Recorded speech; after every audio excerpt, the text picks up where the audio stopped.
A concerned mother is speaking out about coyotes that appear to be calling a Brampton schoolyard their home.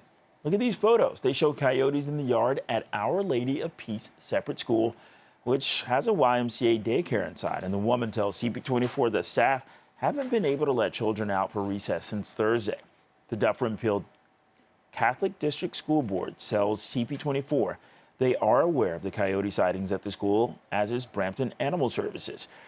The board says that the school is keeping students indoors for the rest of the week until the start of March break as a precaution. And for more on this story, I'm joined live by Brampton Mayor Patrick Brown.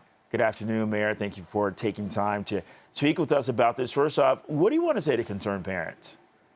Well, I've had a number of phone calls about concern for their children. The reality is, Brampton and much of the 905 is adjacent to a rural area. And so as that rural area meets suburban GTHA, we've got wildlife that enters our jurisdiction. And we have had issues with coyote sightings. And so we've set up an online coyote tracker. We're working with Animal Services about how to redirect the coyotes into their natural habitat. But, I'm a parent myself. I've got 2 young children. If I saw a coyote in my backyard, I'd be very worried for my children and keep them indoors. And so the alarm and concern I'm hearing from residents in Brampton in this area, I have a lot of empathy for.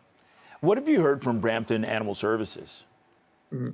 So right now, Animal Services is their hands are sort of tied with the Wildlife Act of Ontario, which says they can't trap them and move them on their own. You can sort of direct them in a new direction, walking them back into their traditional area of habitat. But the Wildlife Act of Ontario is restrictive. It's very clear on what a municipality's powers are in terms of wildlife, and so we're working within the Act and the rules in Ontario to make sure that we can address the situation. But where there's a will, there's a way, and we're going to find a way to make sure that this family of coyotes, there's 5 coyotes that are living near the school. We're going to find a way to make sure that in a manner that is legally appropriate, that they get that they find a new home elsewhere, not near a school.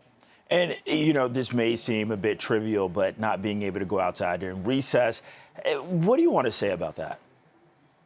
That we're going to find a solution, that we can achieve both. One, we can be consistent with the wildlife provisions in Ontario, be respectful of that legal framework, but at the same time make sure that a school doesn't have to abandon recess. So when these residents reached out to me, I certainly relate to their concern as a parent myself, and we're going to find a solution. I would encourage all residents, to look at our coyote tracker online that we set up in the City of Brampton, our online tracker, our online app, and certainly follow the advice that we provided on the city website if you do encounter a coyote. And Mayor, as we wrap up, what are your final thoughts on all of this? Well, listen, my heart goes out to these families. The notion that your kids would lose their recess and that be scared to go in their backyards just isn't right, and it's not something we're used to. I think in rural Ontario, sightings like this are be much more common, but it is more rare in suburban GTA, and I think we need to find ways to adjust to this and make sure that there's a manner that is respectful of the wildlife habitat, but at the same time puts the safety of our residents first. Brampton Mayor Patrick Brown, thank you for your time this afternoon. My pleasure.